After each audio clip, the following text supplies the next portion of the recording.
Attention, people who still care. On today's show, if you only knew the power of the light side of capitalism.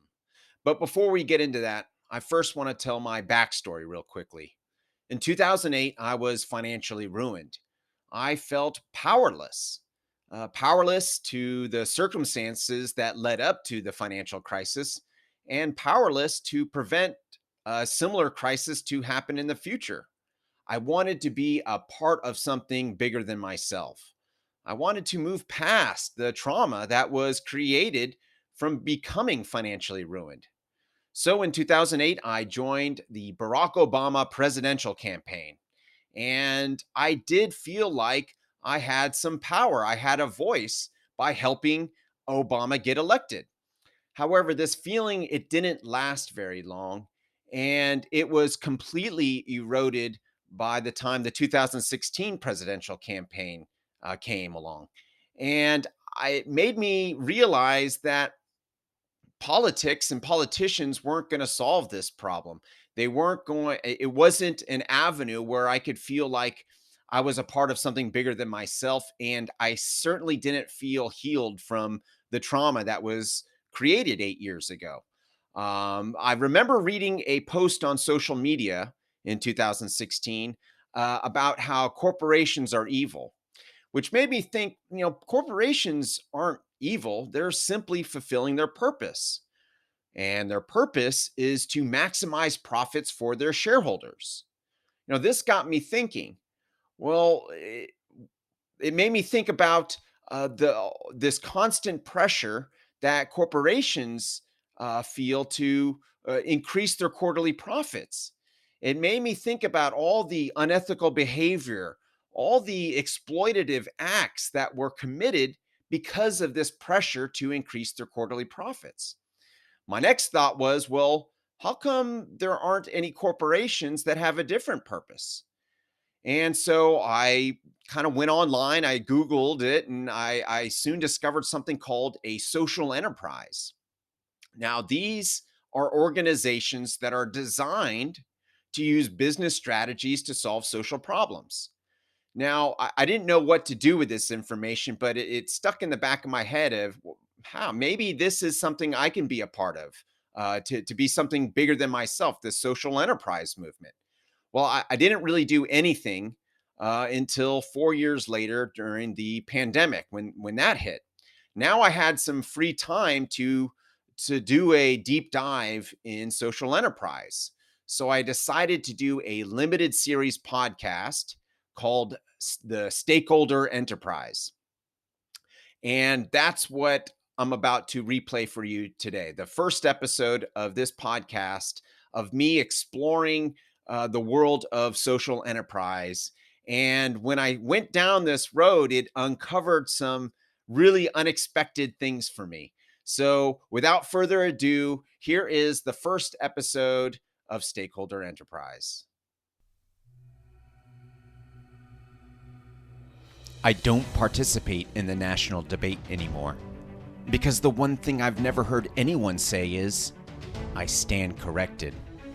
The only minds we have control over changing is our own. The very best we can hope with others is to inspire them. And the most effective way to inspire is with love, authenticity, and by creating an environment where people are willing to listen to what you have to say. If you're tired of all the blaming and political gridlock, if you're tired of waiting around hoping others will solve society's problems, if you're ready to take simple steps to make lasting change, you've come to the right place. Ready to be inspired? This is the Stakeholder Enterprise. Hello, I am your host, Paul Lovejoy. In this 6-episode limited series podcast, we're going to be taking a look at the various market-based peer-to-peer solutions that are currently addressing income inequality, the lack of purpose and meaning in employment, and environmental pollution. So if you're looking to confirm your political beliefs, you won't find it here. because I am not a Republican or a Democrat. I am not a liberal or a conservative. I am not a socialist. I am a stakeholder capitalist. So what does that mean? Capitalism is the most powerful economic system the world has ever known. It's a force, kind of like the Force from Star Wars, where there's two sides. On the dark side, it's represented by greed, income inequality, and corporate bottom line. And on the light side, we have prosperity and livelihood, innovation, and the stakeholder capitalist bottom line to all stakeholders. A stakeholder is any person, entity, or community that has an interest in the success of a business. So that can be the company's employees, the company's suppliers and vendors, its customers, shareholders and investors, and the community or communities that company serves. A stakeholder capitalists understand that it's in their own self-interest to participate in a free market economy that looks out for the well-being of others and the environment. In addition to that, a stakeholder capitalist doesn't impose their beliefs on others. That's what politicians and political solutions do. So let's talk about politicians for a moment. In 2021, Gallup released its results from the poll on the trustworthiness of various careers. And once again, members of Congress were at the very bottom of the list. When asked to rate the honesty and ethical standards of members of Congress, 63% of respondents gave the rating low or very low. This finding doesn't surprise me. But what I do find surprising is that even though Americans do not trust members of Congress, we continue to fund their campaigns. During the 2020 elections, small donors that gave less than $200, spent $1.8 billion on congressional races nationally. That doesn't include what small donors gave to the presidential campaigns, to the state elections, or their local elections, just congressional campaigns. In 2016, small donors gave 3 times less at $600 million for congressional campaigns. And here's the kicker. Researchers at Northwestern and Princeton universities wanted to find out how much political power these small donors actually have. And this is what they found. When small donors overwhelmingly are in favor of a law, that law has a 30% chance of passing. When small donors are overwhelmingly against a law, that law has a 30% chance of passing. When you compare it to large or corporate donors, when they have a significant majority and want a law passed, well, it will pass over 50% of the time. And when there is a majority between these large and corporate donors and they don't want a law passed, it doesn't pass over 70% of the time. The researchers found that small donors have a statistically non-significant impact on public policy, revealing that your vote counts when it comes to who gets elected, but it appears it doesn't count when determining which laws get passed. So a quick recap. Average Americans find members of Congress dishonest and unethical, yet we gave them $1.8 billion in the last election cycle. And what do we get in return? Well, a statistically non-significant impact on which laws are passed. From an investment advisory perspective, this is the worst investment you could possibly think of. You lose all of your principal and get zero return. So what do we do? How do we make an impact on public policy? Do we vote our representatives out of office?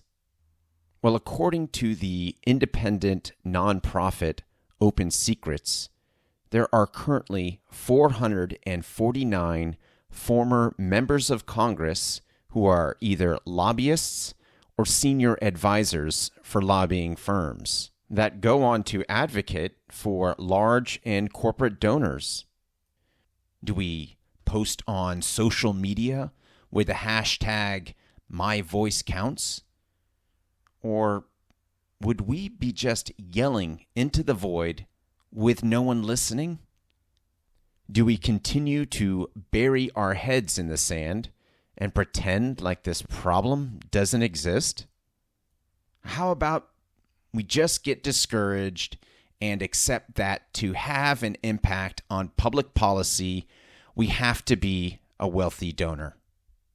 As a stakeholder capitalist and a licensed investment advisor, my perspective is that the $1.8 billion that we donated to congressional campaigns in 2020 could be better allocated towards a market-based approach, such as community development investments that go towards things like early childhood education, workforce housing, and small business loans to disenfranchised and minority communities. I know of 3 online platforms where everyday retail investors can go on for as little as $10 to make one of these investments. All 3 of these platforms have never lost a single dollar of the investor's principal, and at the same time have provided a modest return. Investing is inherently risky, and past performance does not guarantee future results. But what's the riskier investment? Giving money to a political campaign or investing it in community development? This is just one example of a peer-to-peer solution. So why do we have this dependency on political solutions? First off, I think we need to define what exactly is a political solution, which is this: they're laws, regulations, and deregulations. But laws and regulations are only as good as the enforcement that can back it up. So a political solution at its core is to force a population to obey, whether you agree with the law or not. Just hearing myself say that out loud sounds pretty harsh. But imagine if you lived under a dictator, or a couple hundred years ago lived under a monarchy or an emperor. It was pretty harsh. And even in democracies where there is just a slight majority, and if you're that large minority, it could feel pretty harsh. Regardless if you are Republican or Democrat or fall somewhere in between, if you think politicians have too much power, then why demand political solutions from them? Why fund their campaigns? So let's define exactly what is a market-based peer-to-peer solution, which is this: using the free market and stakeholder capitalism to foster willful cooperation to solve problems. Political solutions serve an important purpose: to provide stabilized fundamental law and order with laws that are mostly self-evident. Over the years, there have been a number of important legislation and programs that our lawmakers have passed.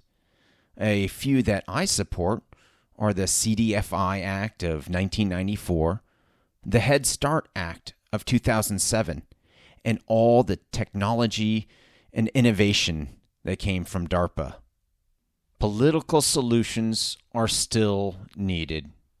Humanity just hasn't evolved enough to willfully cooperate all the time. However, even really good political solutions face a sustainability problem.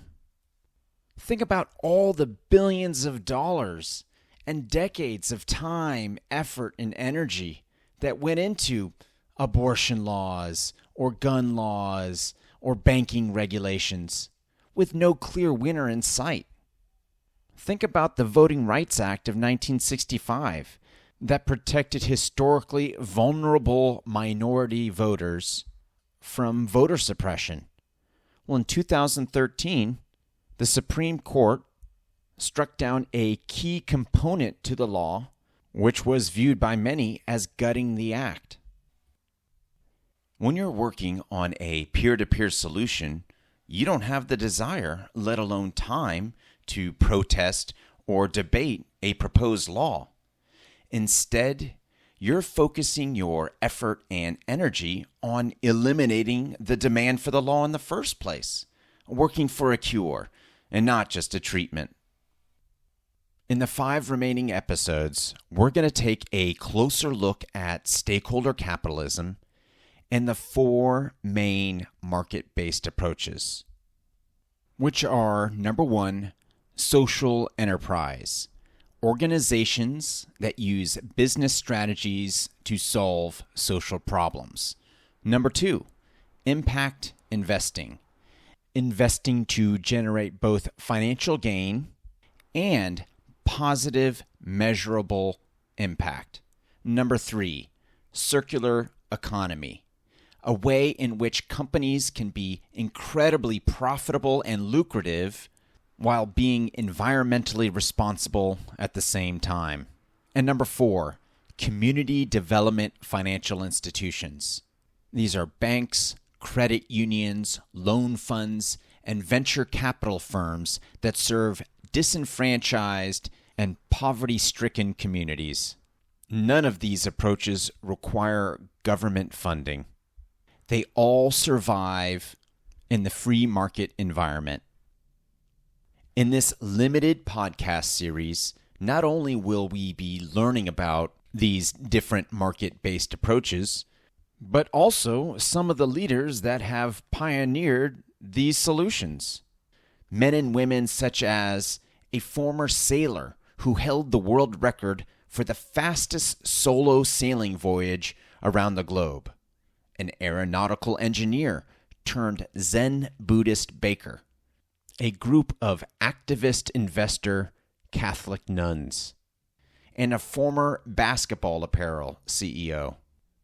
We're going to hear their stories and how they were inspired to act, how I was inspired by them, and hopefully you will be too. We are presented with an opportunity to engage in peer-to-peer solutions, to have a direct, positive impact on public well-being, while at the same time having an indirect impact on public policy.